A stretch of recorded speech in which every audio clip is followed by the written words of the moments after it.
dipersembahkan oleh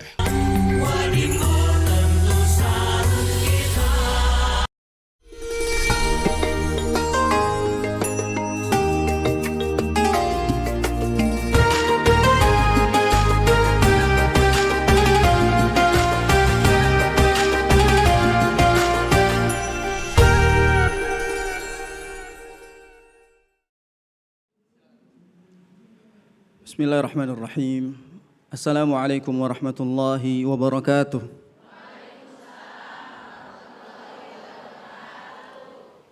Alhamdulillah, segala puji bagi Allah Subhanahu wa taala yang selalu melimpahkan kenikmatannya kepada kita, sehingga pada kesempatan hari ini sahabat jiwa sekalian yang hadir maupun para pemirsa Renungan Jiwa TV One yang semoga Allah Subhanahu wa taala muliakan dimanapun berada, kita semua masih berada dalam naungan hidayah Allah Subhanahu wa taala, masih dalam bimbingan riayah Allah Subhanahu wa taala, sehingga hari ini kita masih bisa merasakan kenikmatan iman, kenikmatan Islam, dan juga kenikmatan sehat wal afiat.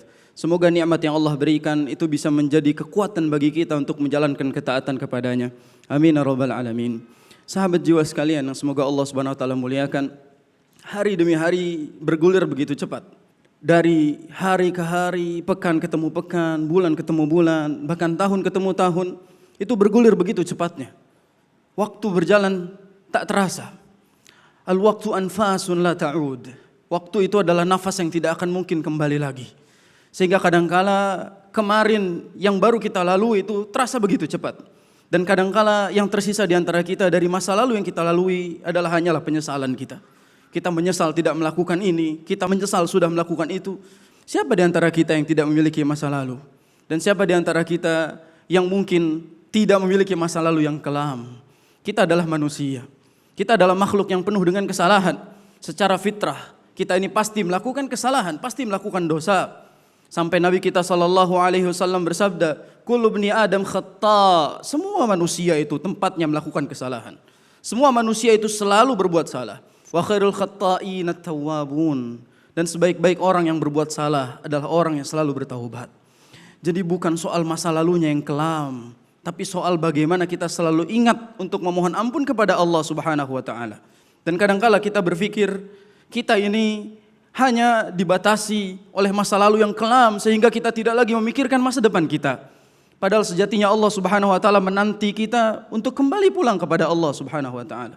Menyesali segala luka, menyesali segala dosa, memohon ampun atas segala kesalahan-kesalahan kita. Sadarkah kita kesempatan yang Allah berikan itu sebentar, sedikit, dan kita akan dihisap oleh Allah nanti, dan kita akan dibalas oleh Allah nanti dengan waktu yang tak terhingga. Singkatnya usia kita di dunia ini, itu ternyata akan dibalas keabadian kelak di akhirat. Maka oleh karenanya kita harus menyesal atas segala masa lalu kelam yang pernah kita lakukan. Namun tidak boleh berdiam diri seolah-olah luka itu tidak akan pernah kering. Seolah-olah kita tidak punya kesempatan memiliki masa depan yang indah, masa depan yang lebih baik. Allah Subhanahu wa taala menanti kita. Allah Subhanahu wa taala justru memanggil kita. Allah Subhanahu wa taala tidak membenci para pendosa. Yang Allah benci adalah para pendosa yang tidak mau bertaubat. Yang buruk bukan orang yang selalu salah. Yang buruk adalah orang yang selalu merasa saleh. Kalau kita selalu merasa saleh, maka kita berada di titik yang buruk. Perhatikan bagaimana Allah Subhanahu wa taala memanggil para pendosa. Allah Subhanahu wa taala memanggil dalam surat Az-Zumar ayat 53. A'udzu billahi minasyaitonir rajim.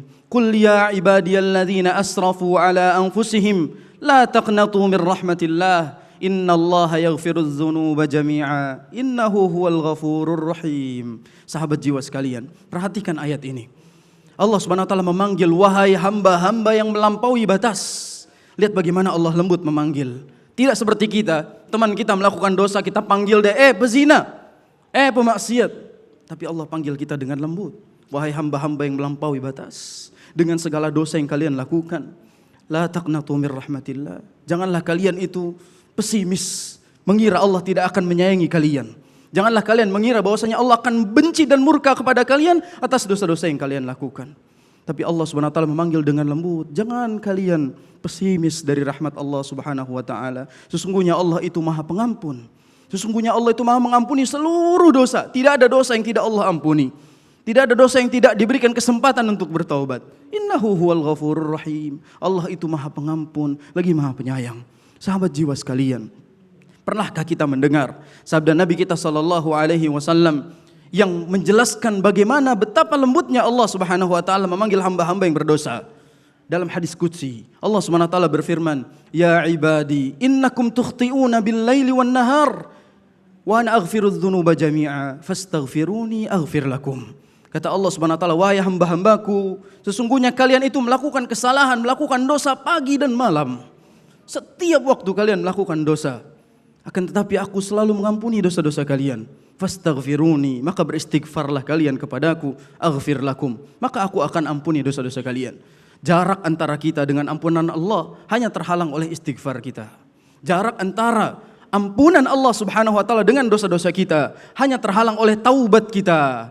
Seandainya kita tahu Rasul sallallahu alaihi wasallam beristighfar minimal 100 kali sehari. Kita berapa kali sehari? Jangan-jangan kita tidak pernah istighfar, dan jangan-jangan kita selalu mengistighfari dosa orang lain sehingga kita lupa dengan dosa-dosa kita. Ingat, bukan masa lalu yang kelam yang menjadi masalah. Yang menjadi masalah adalah masa kini yang kita tidak pernah menyadari dosa-dosa kita di masa lalu. Masa depan itu semua harapan. Kita berharap kita bisa lebih baik di waktu yang akan datang. Yang pasti jangan pernah menilai orang dari masa lalunya. Karena sejatinya semua orang punya kesempatan untuk salah, begitu juga semua orang punya kesempatan untuk menjadi lebih baik. Dan jangan pernah merasa saleh, sebab kita adalah makhluk yang selalu merasa salah.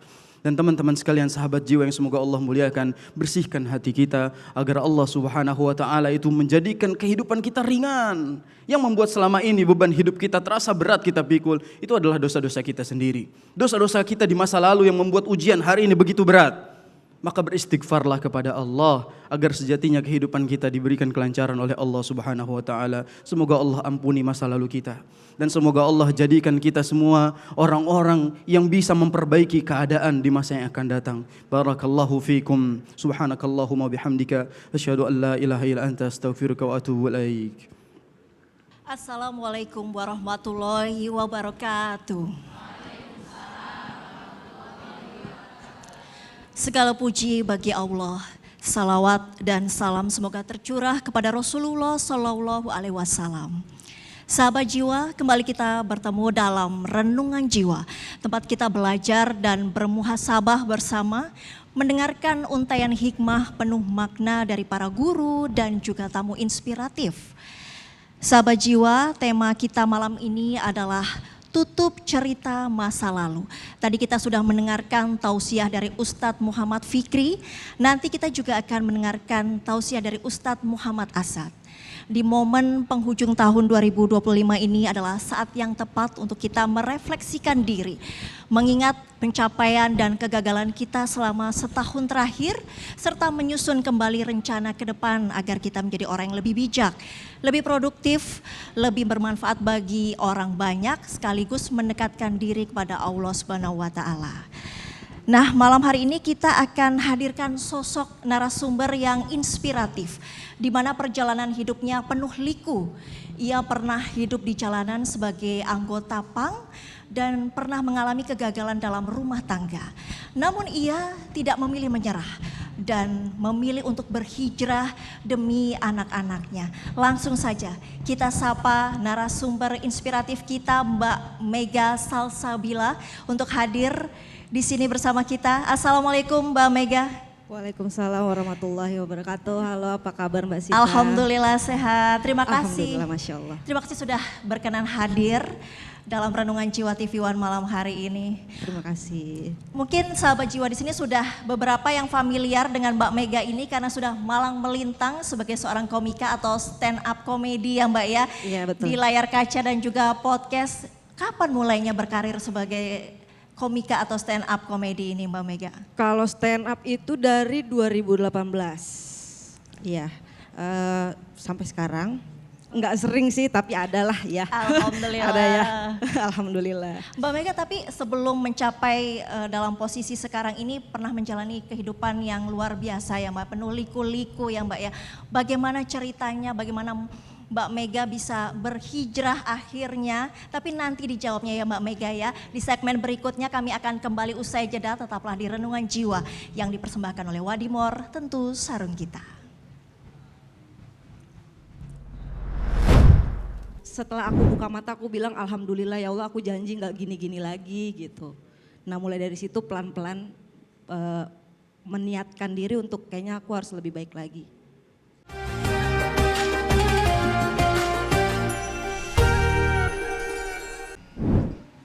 Ya, kita kembali lagi di Renungan Jiwa, sahabat jiwa. Saat ini kita sudah bersama dengan para guru kita dan narasumber inspiratif.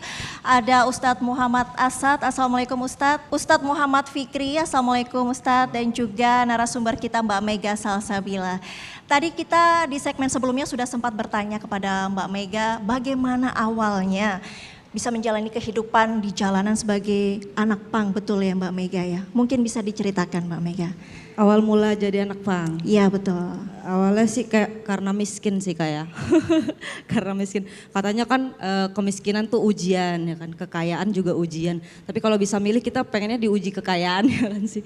Tapi qadarullah diujinya kemiskinan. Waktu itu lagi SMP, jadi orang tua tuh susah gitulah. Jadi nggak punya uang buat ongkos sekolah. Jadi aku nge-BM truk ketemu sama anak-anak pang gitu. Jadi aku sering ikut-ikut pergi sekolah, pulang sekolah naik truk itu, sering ketemu sama mereka.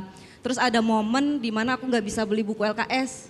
Terus aku bilang, bang gue mau ikut ngamen dong gitu. Terus ternyata orang-orang yang serem-serem itu baik-baik banget kayak ayo kita bantuin, dia mau beli buku gitu. Jadi aku mikir, oh ternyata nggak seseram itu ya. Akhirnya bahkan orang-orang yang kayak gitu yang bantuin aku sampai bisa sekolah gitu. Di usia berapa waktu itu Mbak Mega? Kelas 1 SMP Kak. Oh kelas 1 SMP. Iya. Jadi lulus SMP itu kan aku nggak langsung lanjut SMA karena nggak ada biaya kan. Aku paket C. Nah habis itu aku jadi seniman tato. Oh jadi awalnya aku yang karena nato-nato seniman, orang. oke. Iya. Tapi mungkin bukan saya aja yang penasaran ya. Guru-guru kita ini mungkin juga sudah penasaran pengen tahu bagaimana kisah dari Mbak Mega ini. Mungkin Ustadz Muhammad Fikri terlebih dahulu mungkin ada yang ingin ditanyakan kepada Mbak Mega ini. Masya Allah, ini bisa kita lihat dari pang menuju Masya Allah seperti ini. Semoga istiqomah. Amin, Semoga amin. Allah istiqomahkan. Yang bikin saya penasaran itu di titik apa Mbak Mega sampai ada keinginan belajar untuk menjadi lebih baik. Terus mau berusaha untuk berhijab. Apakah itu pengaruh lingkungan atau ada satu nasihat Ustadz yang nyelekit nyampe sehingga menyebabkan titik poin perubahannya? Lebih ke teguran Allah sih Pak Ustadz. Kayak aku tuh kan suka minum Hammer ya, alkoholik gitu anaknya. Tiba satu malam tuh udah mabuk berat, pulang pagi main judi waktu itu. Habis itu naik motor ketabrak. Nah pas ketabrak itu pingsan tapi aku seolah-olah tuh kayak rep-rep, tahu gak sih Kak, kayak sadar tapi gak sadar. Kayak pengen meninggal gitu, kayak mau dicabut nyawa gitu kayak. Aduh aku gak bisa gerak dari ujung kaki, tapi aku bisa teriak tapi orang-orang gak ada yang denger. Pas bangun dibangunin orang pakai minyak kayu putih, terus dikasih teh hangat, aku baru setelah aku buka mata aku bilang alhamdulillah ya Allah aku janji gak gini-gini lagi gitu. Nah mulai dari situ pelan-pelan meniatkan diri untuk kayaknya aku harus lebih baik lagi. Masya Allah, mungkin Ustadz Muhammad Asad. Ya, Masya Allah Mbak Mega sangat inspiratif sekali. Apa hal yang paling disyukuri mungkin setelah berhijrah ini dan hal yang paling dalam tanda kutip mungkin berkesan waktu kemarin jadi anak pang tuh apa sih? Yang paling disyukuri sekarang itu aku bisa ngerasain nikmat hidayah. Kalau aku nggak kayak gitu-gitu kemarin kayaknya aku belum tahu deh nikmatnya hidayah kayak gimana gitu. Jadi menurut aku kalau aku nggak kayak gitu nggak ada rasa nyaman ibadah yang sekarang. Jadi hal yang paling aku syukuri dan nggak mau minta dicabut sama Allah, ya Allah jangan cabut nikmat iman di dalam hati ini gitu. Amin ya, mudah-mudahan Masya doanya Allah. semoga istiqomah. Amin. Tapi ini kan sudah punya buah hati ya Mbak ya. Iya. Apakah ini juga menjadi salah satu motivasi Mbak Mega untuk berhijrah anak-anak ini? Oh justru waktu anak pertama kan aku kan pisah sama suami kan. Itu justru bandel-bandelnya karena depresi perceraian. Jadi melakukan hal-hal kayak yang haram-haram pokoknya kita cobain dah tuh. Karena udahlah ngapain lagi hidup, pernikahan udah gagal, hidup gue udah gagal gitu. Anak tuh masih kecil tapi aku gak mikir udahlah aku terserah deh gitu, hidup mau gimana. Kalau nggak dikasih kecelakaan itu mungkin aku udah meninggal overdosis atau mungkin meninggal kena penyakit atau enggak, amit-amit ya. Karena di lingkunganku orang-orang yang meninggal tuh kisah-kisahnya kayak gitu. Jadi aku bersyukur banget lah aku dapet kecelakaan waktu itu. Tanggapan keluarga ketika Mbak Mega berhijrah dari dulu anak pang, kemudian sekarang berhijab syar'i seperti ini, Masya Allah, apa tanggapan keluarga dan juga lingkungan sekitar? Hari-hari belum syar'i Kak, belum istiqomah juga. Ini karena ikut Semoga nanti kajian. ke depannya. Iya mudah-mudahan. Tapi kalau tanggapan orang tua kayak lu masuk angin gitu kan. Lu kesurupan apa gitu. Kayak dia dapat jin muslim kali ya gitu, kayak kesurupan jin soleh gitu. Tapi kali. mendukung ya Mbak ya, tentu ya. Mendukung tapi kayak ragu-ragu gitu. Kayak tadinya kan aku kan pengen yang berhijab langsung berhijab syar'i, tapi kayaknya nanti takutnya bosen. Daripada nanti lepas hijab jadinya aku mulai kayaknya aku pelan-pelan aja deh. Jadi nggak langsung berhijab Kak, pakai baju tangan panjang dulu, bajunya masih ketat tuh, pakai jilbab masih ketat tuh bajunya, lama-lama bajunya yang melar-melar, tapi masih ikat di leher jilbabnya gitu. Jadi berproses, nggak langsung yang tiba-tiba syar'i gini nggak.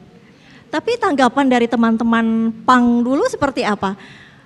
Menertawakan atau justru Masya Allah atau seperti apa mungkin Mbak Mega? Awal-awal kayak ngejek, Bu Haji gitu, terus ya amin-amin aja, alhamdulillah umroh kan digitu-gituin, didoain itu ya. Jadi Bu Haji awal-awal gitu, tapi satu-satu ngikut Kak. Ada yang mulai ngikut, ada yang coba, gue cantik juga ya berjilbab ternyata gitu. Mulai ada yang ikut kajian gitu. Ada juga tuh kajiannya anak-anak pang. Ada di kolong jembatan, itu mulai pada ngikut gitu. Bahkan yang muka-mukanya betato di muka pada umroh Kak, alhamdulillah. Iya, Masya Allah. Allah kan nggak ngundang yang mampu ya, ngundang yang memampukan yang diundang gitu. Jadi kayaknya nggak masalah deh kalau kita punya masa lalu yang buruk. Masalahnya kalau kita nggak mau jadi lebih baik gitu. Oke, mungkin Ustadz Fikri ada yang mau ditanyakan lagi ke Mbak Mega. Ini mungkin jadi banyak pertanyaan orang-orang ketika hijrah ya. Yang paling sulit ketika hijrah itu kan nanggepin komentar orang lain. Mungkin banyak yang menghujat, ngeledek, ngata-ngatain. Itu kan mungkin bikin iman kita jadi down lagi tuh. Gimana cara Mbak Mega ini merespon hujatan banyak orang-orang yang kontra sama hijrahnya. Dan bagaimana caranya menyikapi diri supaya saya harus kuat, saya harus istiqomah gitu. Iya, awal-awal berjilbab tuh masih suka dikatain Ustadz. Jadi aku pernah sholat di masjid di pinggir jalan karena waktu itu azan. Jadi aku wudhu, tanganku kebuka, tato semua. Ibu-ibu di samping ngeliatin, ini anak tatoan. Kayak, nih kamu tatoan tapi berjilbab. Terus emangnya kenapa Bu? Emang kalau tatoan pakai jilbab dosa? Kan kagak dosa ya, kecuali saya tatoan pakai jilbab kagak pakai celana Bu. Baru itu dosa ya ibu-ibu ya. Ini kan saya pakai baju pakai celana. Jadi aku kayak lebih ngelawakin aja kalau ada komentar-komentar yang negatif, kagak diambil pusing, lebih kayak udah kita komediin aja gitu. Ya aku juga nggak ngecap diriku orang soleh, aku juga pendosa gitu. Jadi ya apapun yang terjadi semoga dikuatkan imannya. Amin ya robbal alamin. Mbak Mega, saya boleh tanya tadi kan sempat disinggung soal kegagalan dalam rumah tangga. Itu kan cukup berat ya Mbak. Bisa diceritakan bagaimana kembali bangkit setelah perceraian tersebut? Waktu pernikahan pertama itu kan masalahnya selingkuh. Jadi aku jadi janda gara-gara janda gitu Kak. Jadi maaf ya Ustadz ya, saya kan kagak ridho tuh waktu itu. Jadi aku cerai aja dah, gue kagak mau gitu. Ya udah kita cerai. Terus selang 6 tahun menikah lagi.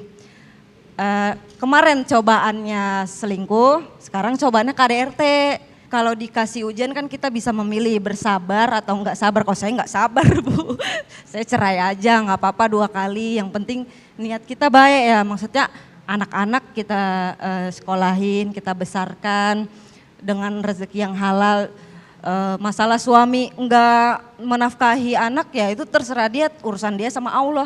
Yang penting kan saya berusaha untuk anak-anak, jadi enggak usah dipusingin. Karena menurutku kalau KDRT itu zolim, jadi enggak bisa ada kata maaf gitu, zolim, memaafkan kezoliman tuh aku enggak bisa. Masya Allah luar biasa ya Mbak Mega ini ya. Namun pemirsa kita masih akan kembali usai jeda, tetaplah di Renungan Jiwa.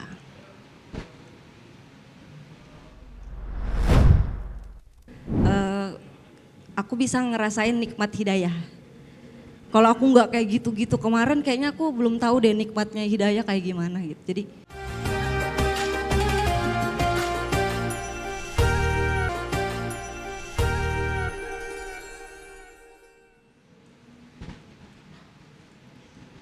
Kembali lagi bersama kami di Renungan Jiwa yang dipersembahkan oleh Wadimor, tentu sarung kita, dengan tema Tutup Cerita Masa Lalu. Kami masih bersama dengan para guru kita, Ustadz Muhammad Asad, Ustadz Muhammad Fikri, dan Mbak Mega Salsabila. Tadi kita bersama-sama sudah mendengarkan cerita dari Mbak Mega Salsabila.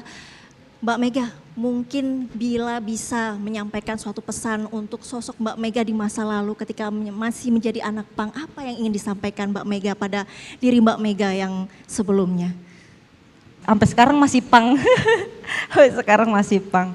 Jadi tetap jadi orang yang kuat. Kalau aku ngelihat aku di masa lalu, aku malah makasih ya nggak cemen gitu. Makasih ya udah jadi orang yang kuat, yang nggak cemen, yang nggak ngeluh, yang menghadapin apapun biasa aja. Kayak sekarang kalau ada ujian-ujian itu kayaknya gue udah pernah ngelewatin yang sebelumnya deh gitu.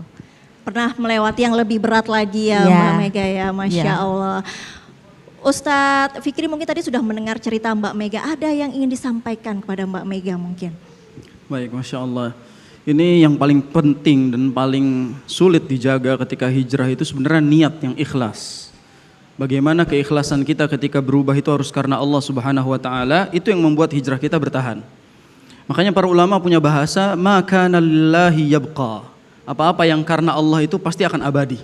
Banyak orang mungkin hijrah baru sebentar balik lagi, sebentar balik lagi. Boleh jadi awal niat hijrahnya itu bukan karena Allah. Mungkin karena lelaki atau karena popularitas dan seterusnya. Tapi kalau karena Allah, maka insya Allah akan terus berlanjut dan akan terus istiqamah. Jadi setiap hari cek niat kita harus karena Allah. Dan para ulama sudah ngasih kita nasihat bahwasanya ma'alistu syai'an asyaddu min niyati. Tidak ada penyakit yang paling susah untuk aku obati melainkan niatku sendiri. Ini jangan cuma Mbak Mega saja, kami semua, kita semua juga harus memperbaiki niat kita dari hari ke hari, mengupgrade terus kualitas niat kita agar karena Allah Subhanahu wa taala. Dan hijrah itu bukan satu momentum Mbak Mega, tapi untuk setiap momentum hidup kita. Setiap hari kita harus hijrah dan kita harus menjadi lebih baik di hadapan Allah Subhanahu wa taala. Amin, amin, Masya Allah Ustadz. Ustadz Asad, kita tadi kan sudah mendengar Mbak Mega ini begitu panjang lika-liku hidupnya, ada ujian kemiskinan tadi Mbak Mega cerita, ada ujian dalam rumah tangga. Bagaimana kita bisa bangkit, bisa menerima takdir Allah baik maupun buruk itu seperti apa Ustadz? Ya, pertama tentu apa yang didapatkan oleh Mbak Mega ini sebuah karunia dari Allah dan jangan sampai itu hilang. Makanya setiap hari harus terus mendekat kepada Allah agar Allah terus menjaga kita semua pada prinsipnya. Dan berbicara tentang ujian memang Allah juga sudah sampaikan walanabluwannakum bisyai' minal khauf wal ju' wa naqsim minal amwal wal anfus. Setiap dari kita pasti akan diuji. Tapi kata Allah apa? Bisyai'. Apa itu bisyai'? Sedikit. Sedikit apa? Ketakutan. Sedikit apa? Kekurangan harta. Tadi kan miskin ya, itu kekurangan harta. Wal anfus, kekurangan jiwa, kehilangan orang-orang yang disayang ya, ataupun wathamarat, makanan. Mungkin banyak dari kita beberapa kali mungkin susah makan atau nggak tahu mau makan apa besok. Itu memang ujian dari Allah. Tapi apa akhir ayatnya? Wabasyiris sabirin. Kalau kamu sabar, maka insya Allah kabar gembira, kebaikan, keberkahan akan Allah dapatkan. Nah sama halnya seperti apa yang dialami oleh Mbak Mega, tentu hari kemarin ya sudah lewat. Kan saja bahwa itu sudah selesai, Allah Maha Pengampun, lihat hari esok. Tapi tadi niatnya betul harus diluruskan karena setiap dari kita akan mendapatkan apa yang kita niatkan. Innamal a'malu bin niat. Yang kedua istiqomah, itu tadi yang paling susah istiqomah. Dan yang ketiga tentu minta pertolongan pada Allah karena nggak mungkin kita bisa melakukan apapun tanpa pertolongan dari Allah. Amin, Masya Allah. Tentu pesan itu bukan untuk Mbak Mega saja, tapi buat kita semua sahabat jiwa yang hadir di sini maupun di rumah. Mungkin ada dari sahabat jiwa yang hadir yang ingin bertanya langsung kepada Mbak Mega Salsabila. Dipersilakan, mungkin disebutkan nama dan pertanyaannya langsung. Assalamualaikum warahmatullahi wabarakatuh. Perkenalkan nama saya Fitri, saya dari Bekasi. Masya Allah, luar biasa sekali ya. Saya tadi mendengarkan pengalaman dari Mbak Mega ini sangat inspiratif sekali ya. Nah, di sini saya kan mau bertanya Mbak, apa sih Mbak pengalaman terberat Mbak dalam mempertahankan 2 anak Mbak? Terima kasih. Insya Allah, silakan Mbak Mega. Waalaikumsalam Mbak Fitri. Aku sebenarnya malu tahu ada di sini kayak nggak pantas gitu, kayak bener nih aku gitu.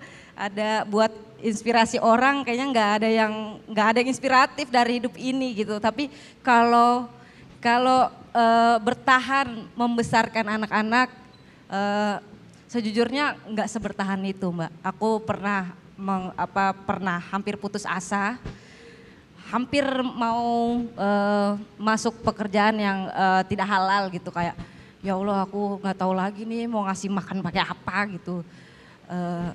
Nggak ada tabungan, nggak ada apa.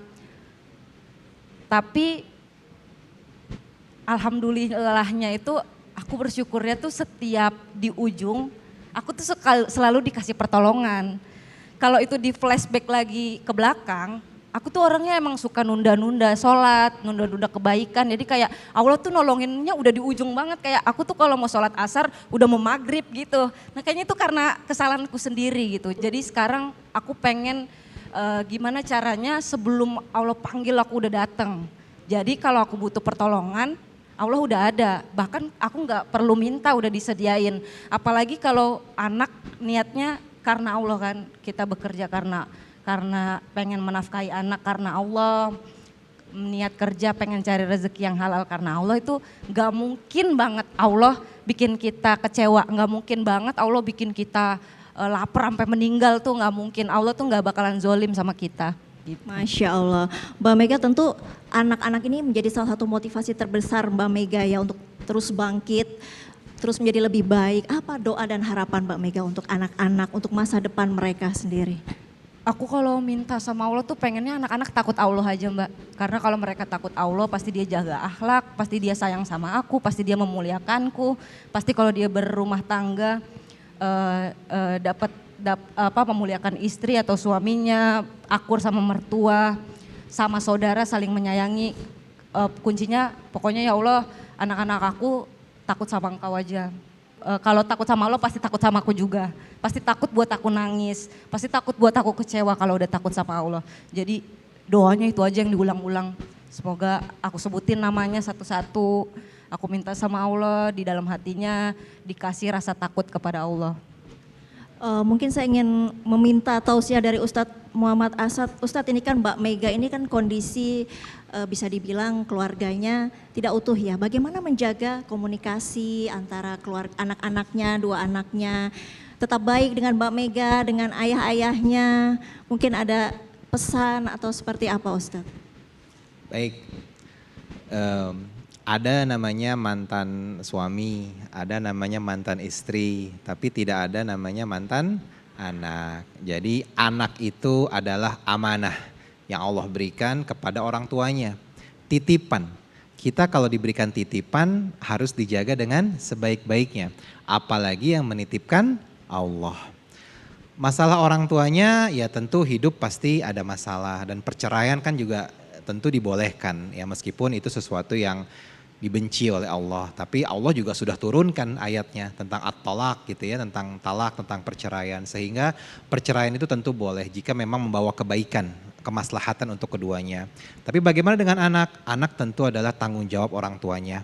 Ibu mendidik anak-anaknya, akhlaknya, karakternya, karena seorang ibu adalah madrasah pertama bagi sang anak. Al-ummu madrasatul ula. Dan seorang ayah yang baik tentu tetap harus bertanggung jawab kepada anaknya, harus menafkahi anaknya sampai nanti besar. Nah, bagaimana menjaga hubungan ketiganya? Berarti orang tuanya di sini yang harus lebih berperan, karena tentu anak kecil kan nggak tahu apa-apa. Dia taunya dia dilahirkan, dia tidak pernah memilih mau dari ibu siapa dia dilahirkan. Sehingga Mbak Mega punya tanggung jawab nih, diberikan Allah 2 anak ini harus betul-betul dididik dengan baik. Karena kalau kita bisa mendidik anak dengan baik, ibu-ibu, maka nanti yang untung kita juga orang tuanya. Karena anak ini yang akan bisa mendoakan kita ketika kita sudah meninggal. Coba lihat sekarang misalkan ibu-ibu nih, ketika nanti meninggal, siapa yang kira-kira akan mendoakan ibu-ibu? Tetangga sebelah rumah, nggak mungkin. Temen kajian, nggak mungkin. Pasti anak. Nah kalau kita bisa mendidik anak-anak kita dengan baik, mendidik anak-anak kita sesuai dengan syariat, insya Allah anak-anak kita itulah yang nanti akan menolong kita di masa tua kita. Bersakit-sakit dahulu nih sekarang, Mbak Mega mendidik anak sampai nangis, sampai keluar air mata, berderai, minta tolong sama Allah. Tapi insya Allah kalau anak sudah terbiasa sholat, terbiasa berbakti sama orang tua, di masa tuanya nanti Mbak Mega yang akan memanen kebahagiaan itu. Amin, amin ya robbal alamin, Masya Allah. Ini harusnya bapak-bapak denger sih. Bapak-bapak harusnya denger ini. Dengar pasti Denger Mbak. lah bapak-bapak, kalian itu bercerai sama istri bukan bercerai sama anak. Kenapa sih? Kenapa semua diputus silaturahminya? Astagfirullah. Masya Allah, Mbak Mega terima kasih sudah berbagi cerita hidupnya yang luar biasa. Semoga tetap Sama-sama. istiqomah, Amin. rezeki lancar, sehat Amin, selalu, amin ya dan Allah. bahagia bersama keluarga Mbak Mega. Amin. Masya Allah, amin, amin ya robbal alamin. Sahabat jiwa, setiap orang punya masa lalu, baik atau buruk.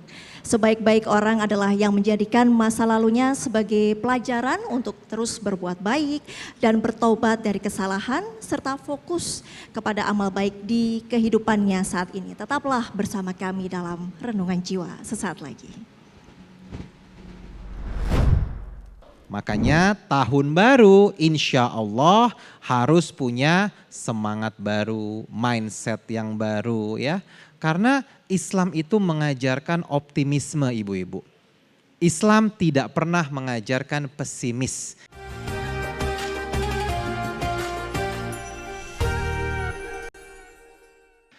Bismillahirrahmanirrahim. Assalamualaikum warahmatullahi wabarakatuh.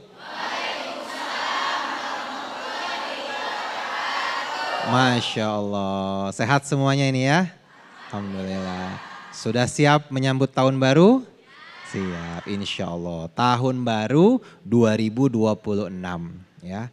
Berarti insya Allah kita akan membuka lembaran baru.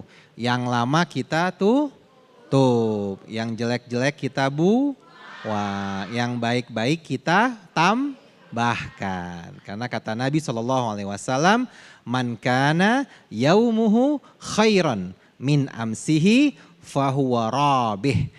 Siapa saja yang hari ini lebih baik dari kemarin, maka dia adalah orang yang beruntung. Kalau hari ini sama seperti hari kemarin, ibu-ibu sama nih amal ibadahnya kayak kemarin, maka ibu-ibu adalah orang yang merugi. Kalau hari ini lebih buruk dari kemarin, maka orang-orang yang celaka. Mau jadi orang yang celaka? Enggak. Mau jadi orang yang beruntung. Makanya tahun baru insya Allah harus punya semangat baru, mindset yang baru ya. Karena Islam itu mengajarkan optimisme ibu-ibu. Islam tidak pernah mengajarkan pesimis. Tidak ada pesimis di dalam Islam. Kata Allah, jangan berputus asa dari rahmatku. La taqnatu mir rahmatillah. Kita pernah punya salah. Siapa sih yang gak pernah punya dosa? Ibu-ibu di sini pernah punya dosa? Pernah berbuat dosa? Banyak dosanya? Banyak. Kelihatan ini dari mukanya. Dan bukan hanya ibu. Yang di depan ini pun juga punya dosa. Semua punya dosa. Tapi apa yang Allah bilang? Aku sangat cinta kepada hambaku yang mau bertaubat. Innallaha yuhibbut tawwabina wa yuhibbul mutatahhirin. Allah sangat mencintai orang-orang yang mau bertaubat, Bu. Itu urusan Allah. Ibu pernah buat dosa, itu bukan urusan manusia, urusan kita sama Allah. Ketika ibu telah berjalan jauh dari Allah, sepanjang tahun ini ibu lupa sama Allah, tapi di akhir tahun 2025 ini ibu ingat sama Allah dan ibu ingin kembali ya, kembali ke pelukan Allah, kembali bertaubat kepada Allah, maka Allah sangat berbahagia. Bahkan kata Nabi SAW, bahagianya Allah itu melebihi bahagianya seorang musafir. Ya, ibu bayangkan, ibu seorang musafir bawa unta, ya ke gurun pasir, lalu untanya itu hilang ketika ibu tidur. Ketika ibu bangun, unta itu nggak ada. Lalu ibu cari ke semua sudut dari gurun pasir itu, kemudian ibu capek, ibu tidur lagi. Ketika ibu bangun, unta itu sudah ada di depan ibu. Senang nggak, Bu? Senang. Nah, senangnya Allah melebihi dari orang itu. Bayangkan. Kalau kita punya salah sama orang, salah sekali dimaafin, 2 kali dimaafin, 3 kali dicuekin, Bu. 4 kali WA udah nggak dibaca. Ya. Jadi red doang. Nggak centang biru ya, dibiarin ya. Tapi Allah enggak. 1000 kali ibu buat dosa, 1000 kali ibu minta ampunan, Allah ampunin. Kenapa? Itulah cintanya Allah sama ibu. Makanya ibu harus optimis. Masa depan itu selalu lebih baik dari masa sekarang. Hari ini ibu lagi capek, lagi kecewa, lagi sedih, lagi patah hati. Sejauh-jauhnya kita tidak mau ya kembali kepada Allah, tapi ketika kita kembali Allah itu senang banget. Ya. Dan Allah tidak pernah melihat masa lalu kita, udah tutup kata Allah, tutup. Ya. Beda kalau sama manusia kita minta maaf sekali dimaafin, yang kedua juga masih dimaafin, yang ketiga, keempat, kelima udah dicuekin. Tapi Allah nggak seperti itu. Kenapa? Karena Allah menginginkan kehidupan yang baik untuk kita. Tidak pernah dalam sejarah Allah itu jahat kepada hambanya, nggak pernah. Yang ada kita yang belum tahu apa maksud Allah di depannya. Kita yang belum tahu hikmah apa yang Allah berikan untuk kita. Karena memang yang namanya ujian itu tujuannya untuk meningkatkan derajat kita. Untuk meningkatkan ketakwaan kita. Itu, Bu. Ujian itu tidak ada yang untuk merendahkan, tidak ada yang untuk menghancurkan, enggak ada. Ujian itu adalah tanda cintanya Allah. Ketika Allah mencintai seorang hamba, kata Allah, ibtalah. Allah akan uji hamba itu. Jadi kalau ibu-ibu lagi dapat ujian hari ini, bersyukur sama Allah. Wah, Masya Allah, berarti Allah pengen bersihin dosa-dosa saya, ya kan? Berarti Allah pengen meningkatkan ketakwaan saya, keimanan saya. Harus optimis. Islam itu mengajarkan optimisme. Hari esok pasti lebih baik kalau kita yakin dan percaya kepada Allah. Kalau ibu-ibu lagi dikasih bahagia sama Allah, lagi dikasih rezeki yang banyak ya, berarti ibu-ibu lagi Allah berikan karunia. Di mana Allah menginginkan pahala bersyukur untuk kita semua. Tapi kalau kita sedang diberikan ujian, sedang diberikan cobaan, itu berarti Allah menginginkan kita mendapatkan pahala sabar. Sabar aja. Ujian terberat ibu-ibu apa sih, Bu? Kurang duit, Masya Allah. Memang itu sering terjadi di kota-kota besar, Ibu ya. Mau tahu nggak solusinya? Kurang duit apa? Apa? Kerja, benar. Enggak, minta sama Allah. Minta, Bu. Allah kan janji, ud'uni astajib lakum. Allah pasti kabulkan doa ibu. Tapi bisa jadi, Bu ya, ibu gak punya duit nih misalkan, tapi Allah kasih ibu kesehatan. Itu rezeki bukan? Rezeki. Usia ibu berapa? Izin? 63, Masya Allah. Kata Nabi, usia umatku antara 60 sampai 70 tahun.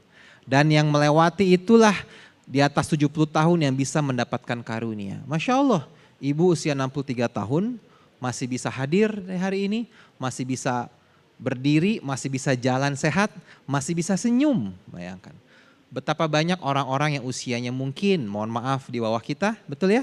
Tapi sudah sakit, sudah terbaring, tidak punya semangat lagi. Akhirnya apa? Harta sebanyak apapun tidak bisa dibandingkan dengan kesehatan. Kita harus selalu bersyukur kepada Allah. Nah, di tahun 2026 esok hari ya ibu-ibu semuanya, kita harus punya rencana mau seperti apa. Jangan hari-hari dilewatkan begitu aja. Harus punya yang namanya resolusi biasanya gitu ya. Resolusinya apa 2026? Tapi jangan juga resolusinya mengerjakan resolusi tahun 2025 yang belum selesai. Gitu. Tapi resolusinya saya mau ngapain 12 bulan ke depan. Kata Nabi kan setiap hari harus lebih baik. Berarti apa? Kalau tahun 2025 nggak pernah sedekah, tahun 2026 harus sedekah. Tahun 2025 sholatnya bolong-bolong, tahun 2026 sholatnya harus penuh. Ya, dan berbagai kebaikan lainnya. Insya Allah kalau memang itu yang dilakukan, maka Allah pun akan memberikan kebaikan dan keberkahan bagi kita semua. Karena Allah sesuai dengan prasangka hambanya.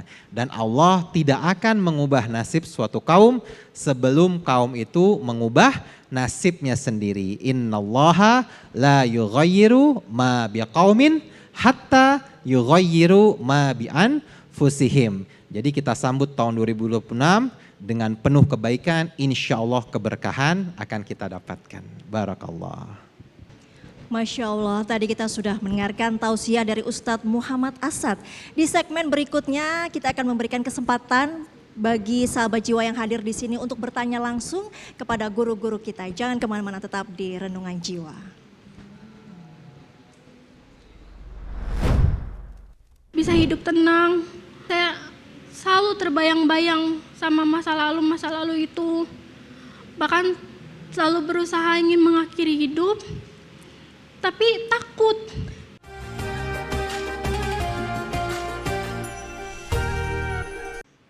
Kita kembali dalam Renungan Jiwa. Sahabat jiwa, di segmen kali ini kita akan memberikan kesempatan kepada para sahabat jiwa yang hadir untuk bertanya langsung, untuk menyampaikan keresahan pada guru-guru kita yang hadir di sini. Ada Ustadz Muhammad Asad dan Ustadz Muhammad Fikri. Sesuai dengan tema kita hari ini, ada tutup cerita masa lalu. Mungkin langsung ada sahabat jiwa yang ingin bertanya, disebutkan namanya dan ditujukan pada Ustadz siapa. Silakan Ibu. Assalamualaikum warahmatullahi wabarakatuh. Nama saya Bu Yati dari Citayam. Saya mau nanya Pak Ustadz. Saya sering bohong sama suami, terutama masalah uang. Enggak jujur, suka ngelawan sama suami, suka membantah suami. Sedangkan ridho istri ada pada suami. Gimana caranya Pak Ustadz agar saya mendapatkan ridho suami dan ridhonya Allah? Terima kasih. Mungkin Ustadz Muhammad Fikri bisa menjawab pertanyaan dari sahabat jiwa tadi yang bertanya. Baik, Silakan. terima kasih banyak pertanyaan Ibu. Semoga sehat selalu dan semoga pertanyaan ini bisa menjadi awal dari perubahan yang lebih baik untuk mendapatkan ridho suaminya. Dan mudah-mudahan ini merupakan awal dari perubahan yang baik sehingga bisa mendapatkan ridho suaminya. Ibu-ibu sekalian, sahabat jiwa sekalian yang semoga Allah SWT muliakan, ketahuilah kadang-kadang sebagai istri atau sebagai suami itu seringkali melihat kekurangan pasangannya lebih sering daripada kesalahannya sendiri. Seringkali suami menuntut istri, istri menuntut suami dan seterusnya. Kalau seperti itu polanya, nampaknya tidak akan ada ridho di dalam rumah tangga tersebut. Mulai dari ridho Allah Subhanahu wa taala, berikutnya ridho dari suaminya. Padahal ridho suami merupakan satu-satunya jalan menuju surganya Allah bagi istri. Perhatikan hadis ini, kata Nabi SAW, "Idza shallatil mar'atu khamsaha wa shamat syahraha wa hafizat farjaha wa ata'at zaujaha." Kalau ada perempuan itu, dia sholat 5 waktu, yang wajib dia sholat rajin. Dia juga puasa Ramadan, dia juga berusaha untuk menjaga harga dirinya, kemaluannya. Dan terakhir wa ata'at zaujaha, dan dia berusaha mentaati pasangannya, mentaati suaminya. Apa kata Nabi SAW? Qila laha, dikatakan kepadanya, udkhulil jannah min ayyi babin sya'at. Kata Nabi SAW, masuklah wanita tersebut ke dalam pintu surga yang manapun yang mau dia pilih. Berarti mendapatkan ridha Allah Subhanahu wa taala melalui ridha suaminya. Masuk surga lewat taat kepada suaminya. Bagaimana caranya? Kenapa kalau kita perhatikan hadis ini ibu-ibu sekalian, kenapa dimulai dari sholat, puasa, menjaga harga diri, sampai taat kepada suaminya. Kata para ulama, justru yang paling sulit bagi seorang wanita mukminah itu bukan sholatnya, bukan puasanya, bukan menjaga kemaluannya, tapi justru taat kepada suaminya. Makanya puncaknya ditaruh di akhir, puncaknya ditaruh di belakang. Agar kita tahu kedudukannya betapa tinggi di hadapan Allah Subhanahu wa taala. Dan untuk taat kepada suami itu susah. Bukan soal prakteknya saja, tapi soal mengalah. Bagaimana kita berusaha mendengarkan, berusaha mentaati, berusaha menjalankan, itu susah. Apalagi ada bahasa seperti ini, suami yang gimana dulu Ustadz, kan gitu ya. Perhatikan bagaimana istrinya Fir'aun. Siapa namanya? Asia. Bagaimana istrinya Fir'aun? Punya suami kayak Fir'aun, Bu. Tapi istrinya Fir'aun itu dijamin masuk surga oleh Allah Subhanahu wa taala, bahkan punya doa yang Allah abadikan di dalam Al-Qur'an, jaminan dibangunkan rumah di surga, dia tetap taat sama suaminya meskipun suaminya kayak Fir'aun. Jadi kalau misalnya kita diuji oleh Allah dengan kelakuan suami dan kita susah untuk taat, ingat, ya Allah, suami saya bukan Fir'aun ya Allah. Suami saya bukan Fir'aun ya Allah. Tolong bantu saya, kuatkan diri saya untuk taat kepada suami saya. Terus minta kepada Allah. Jadi taat kepada suami itu bukan soal suaminya soleh, suaminya baik, suaminya benar, bukan. Ini perintah Allah Subhanahu wa taala. Yang kedua, ingat-ingat, taat saya sekarang adalah sebab saya masuk surganya Allah Subhanahu wa taala. Jadi yang kedua, ingat, saya taat ini bukan karena suami saya ini. Saya pengen masuk surga, makanya saya harus taat. Yang ketiga, doa, minta. Minta kepada Allah, ya Allah, jadikan saya istri yang sabar, punya suami kayak Fir'aun ya Allah gitu. Ya Allah, kuatkanlah, ya Allah, buatlah saya bisa menghadapi suami saya ini gitu. Berdoa kepada Allah. Karena sejatinya kita hanya bisa menyandarkan seluruh perkara kita kepada Allah dan cuma Allah yang bisa merubah hati seorang hamba. Wallahu a'lam bishawab. Masya Allah, terima kasih Ustadz Muhammad Fikri. Mungkin langsung ke sahabat jiwa yang kedua yang ingin bertanya kepada Ustadz Muhammad Asad, silakan. Assalamualaikum warahmatullahi wabarakatuh. Nama saya Husnul dari Bekasi. Saya ingin cerita masa lalu saya, Ustadz. Saya anak perempuan yang dari kecil hidup tanpa bimbingan, tanpa kasih sayang kedua orang tua saya. Ibu saya meninggal dari saya kecil, bapak saya gak ada perannya dari saya kecil sampai saat ini. Saya tinggal dari kecil tuh lontang-lantung, kayak nanti di kakak, nanti di nenek, nanti di rumah. Setiap saya tidur di rumah, ayah saya selalu berusaha melakukan hal-hal bejat. Saya suka iri ngelihat teman-teman yang sama orang tuanya disayang, kayak berangkat sekolah diantar, sedangkan saya jalan kaki, pulang berangkat, bahkan kayak buat jajan aja selalu kekurangan. Tapi saya di situ nggak nyerah. Saya berusaha gimana caranya saya sekolah sampai lulus.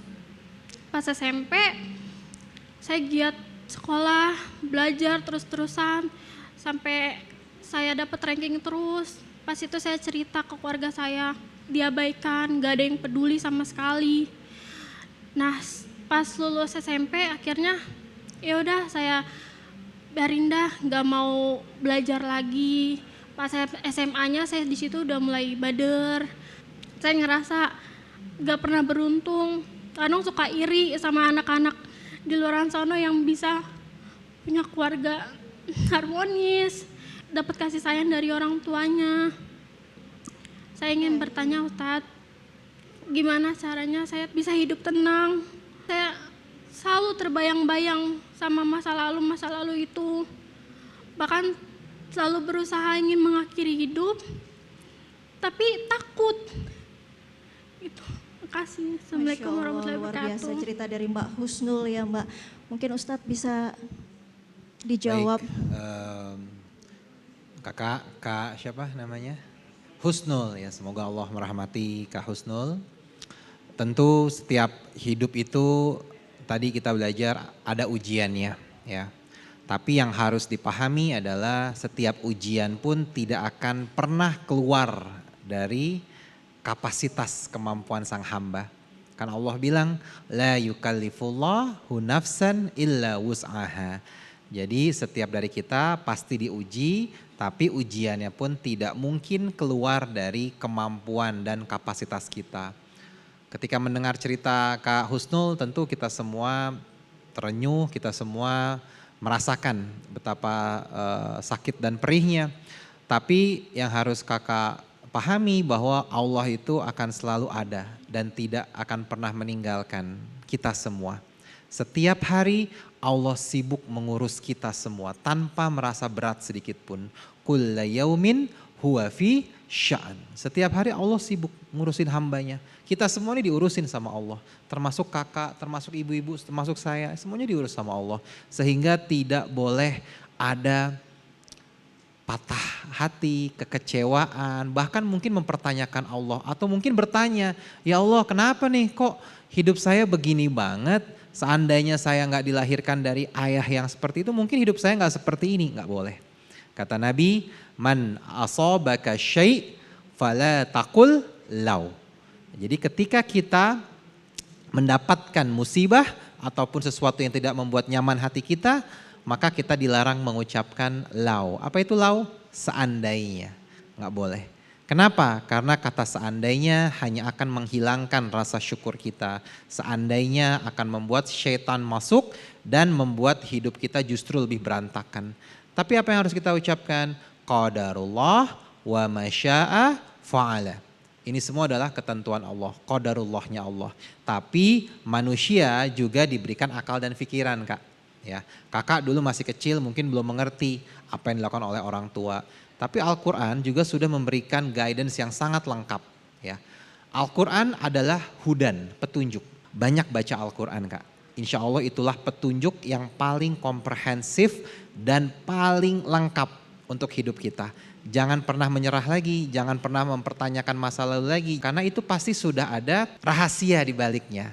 Karena Allah bilang bersabar aja, nanti pasti akan ada jalan keluarnya. Bersabar aja, pasti nanti akan ada kabar gembira. Yang pasti kakak harus tetap jadi orang yang baik. Jangan sampai ketidakbaikan yang kakak alami karena orang-orang sekitar, lalu kakak berbuat hal yang sama kepada orang lain. Jangan, karena urusan mereka itu nanti dengan Allah. Urusan kita dengan Allah.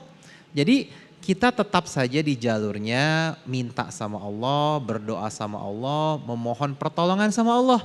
Dan salah satu waktu yang terbaik mungkin yang bisa kami sarankan gitu, kalau kakak ingin mendapatkan ketenangan, mendapatkan jawaban dari Allah, sholat tahajud. Nabi SAW mengatakan setiap malam di sepertiga malam terakhir Allah turun ke muka bumi seraya berkata, siapa saja hambaku yang meminta kepadaku maka akan aku berikan. Siapa saja yang berdoa kepadaku akan aku kabulkan. Dan siapa saja yang memohon ampunan dariku maka pasti akan aku ampuni. Dan mereka yang rutin tahajud, para ahli tahajud, Allah janjikan 4 hal. Yang ada dalam surat Al-Isra ayat 79 sampai 80, Kak. Yang pertama, wa minal laili fatahajjad bihi nafilatan lak asa ayyab'atsaka rabbuka maqaman mahmuda. Yang kedua, wa qur rabbi adkhilni mudkhala sidqin. Yang ketiga, wa akhrijni mukhraja sidqin. Yang keempat, waj'alni min ladunka sultanan nasira. Yang pertama, Allah akan angkat derajat kakak. Insya Allah nih kesedihan, kekecewaan yang kakak alami, Allah akan gantikan dengan dimuliakannya posisi kakak nanti di esok hari. Yang kedua, wa qur rabbi adkhilni mudkhala sidqin. Allah pinggirin tuh circle-circle yang toksik, Allah kasih yang orang-orang baik kepada hidup kakak. Yang ketiga, wa akhrijni mukhraja sidqin. Allah akan keluarkan, khuruj, tempat keluar dari semua solusi, dari semua permasalahan yang kakak alami. Dan yang keempat, ini yang paling keren, waj'alni min ladunka sultanan nasira. Allah akan turun langsung menolong siapapun hambanya yang membutuhkan pertolongan, insya Allah. Masya Allah, terima kasih Ustadz Asad dan Ustadz Fikri telah menjawab pertanyaan dan keresahan dari para sahabat jiwa. Sahabat jiwa, Renungan Jiwa masih akan kembali usai jeda, nanti kita akan bermuhasabah bersama sesaat lagi.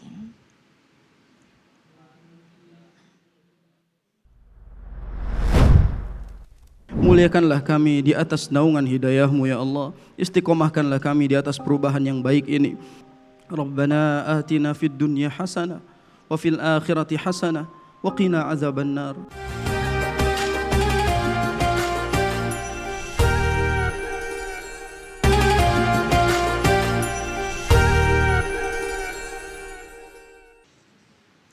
Sahabat jiwa, masa lalu adalah bagian dari kehidupan yang tidak mungkin dihapus. Jangan pernah jatuh pada kesalahan yang sama di masa depan. Allah Maha Penyayang, selalu membuka pintu bagi hambanya yang ingin kembali dan meraih kehidupan yang lebih baik. Hari ini harus lebih baik dari hari kemarin, dan hari esok harus lebih baik dari hari ini. Itulah yang diajarkan Allah dan Rasulullah kepada kita agar menjadi orang yang beruntung. Selamat menyambut tahun baru 2026, semoga kita menjadi lebih baik di tahun depan. Sampailah kita di penghujung acara, saya Sita Paprika dan seluruh kru yang bertugas mengucapkan terima kasih atas kebersamaan Anda. Terus saksikan Renungan Jiwa hanya di TV One yang dipersembahkan oleh Wadimor, tentu sarung kita. Wassalamualaikum warahmatullahi wabarakatuh. Mari sahabat jiwa sekalian, kita angkat tangan kita memohon kepada Allah Subhanahu wa taala. Kita minta, kita langitkan harap dan asa kita. Semoga tahun depan menjadi tahun lebih baik bagi kita dan semoga dosa-dosa kita di tahun ini Allah Subhanahu wa taala ampuni. A'udzu billahi minasyaitonir rajim. Alhamdulillahirabbil alamin. Hamdan syakirin, hamdan na'imin. Alhamdulillahilladzi bi ni'matihi tatimmus shalihat. Ya Allah, segala puji bagi Engkau yang senantiasa melimpahkan nikmat kepada kami. Mudahkanlah kami untuk selalu memanfaatkan nikmat ini untuk menjalankan ketaatan kepadamu ya Allah. Allahumma ighfir lana wa tub alaina fa inna la yaghfirudz dzunuba illa anta ya ghaffar. Ya Allah, ampunilah dosa-dosa kami. Terimalah taubat kami ya Allah, karena hanya Engkau lah yang mampu menghapuskan dosa-dosa kami, wahai yang Maha Pengampun. Ya Allah, ampunilah dosa kedua orang tua kami, ampunilah dosa ayah kami, ampunilah dosa ibu kami. Jagalah keduanya semasa hidup dan mudahkanlah hisabnya semasa matinya ya Allah. Ya Allah, lapangkanlah kuburnya orang tua kami yang sudah tiada. Tempatkanlah di tempat yang mulia dan pertemukanlah kami kembali di surgamu ya Allah ya Rabbal Alamin. Rabbana zalamna anfusana wa illam taghfir lana wa tarhamna lanakunanna minal khasirin. Ya Allah, kami selalu menzalimi diri kami ya Allah. Kami selalu melumuri diri kami dengan dosa-dosa ya Allah. Tolong ampuni kami, sayangilah kami, limpahkanlah kami dengan rahmat-Mu. Karena hanya dengan kedua itulah kami bisa hidup mulia, dan hanya dengan kedua itulah kami bisa pulang dengan mulia dan bisa berkumpul di tempat yang mulia. Allahumma inna nas'aluka husnal khatimah wa na'udzubika min su'il khatimah. Ya Allah, kami memohon kepadamu kepulangan yang indah. Ya Allah, sebagaimana Engkau datangkan kami dengan kebahagiaan, pulangkanlah kami dengan kebahagiaan. Sebagaimana kehadiran kami di dunia ini dianggap sebagai keindahan, maka pulangkanlah kami dengan sesuatu yang indah. Ya Allah, jauhkanlah kami dari kematian yang buruk, dari kepulangan yang buruk. Jauhkanlah kami dari azab-Mu. Kami tidak kuat untuk menghadapi azab-Mu ya Allah. Dosa kami banyak, tapi kami tidak sanggup juga menghadapi azab-Mu. Dosa kami banyak, tapi kami tidak sanggup menghadapi segala siksaan-Mu. Allahumma inna nas'alukal jannah wa na'udzubika minan nar. Ya Allah, kami memohon kepadamu surga dan jauhkanlah kami dari azab neraka. Ya Allah, sesungguhnya hanya Engkau yang mampu memberikan hidayah. Pertahankanlah hidayah itu di dalam hati kami. Pertahankanlah petunjuk-Mu di dalam hidup kami. Muliakanlah kami di atas naungan hidayah-Mu ya Allah. Istiqomahkanlah kami di atas perubahan yang baik ini. Rabbana atina fid dunya hasanah wa fil akhirati hasanah wa qina azabannar. Ya Allah, yang kami harapkan adalah kebaikan di dunia. Berikanlah kami yang terbaik, berikanlah kami versi terbaik dari-Mu ya Allah di dunia, dan berikanlah kami versi yang terbaik bagi-Mu di akhirat. Jagalah kami dan keluarga kami dari api neraka. Kalau waktu kepulangan itu tiba, semoga kami pulang dalam keadaan yang siap. Kalau kepulangan itu tiba, semoga kami meninggalkan anak-anak yang saleh dan salihah yang mendoakan kami semua. Kalau kepulangan itu tiba, semoga perjumpaan yang indah menjadi perjumpaan antaraku denganmu ya Allah di surgamu kelak. Amin rabbal alamin. Wa sallallahu ala nabiyyina Muhammadin wa ala alihi wa ashabihi ajma'in. Subhanakallahumma rabbana wa bihamdika asyhadu an la ilaha illa anta astaghfiruka wa atubu ilaik. Allahumma istajib. Ya Allah, kabulkanlah doa-doa kami. Innaka antas sami'ul alim. Sesungguhnya Engkau lah yang Maha mendengar lagi Maha mengetahui. Wa sallallahu ala nabiyyina Muhammadin wa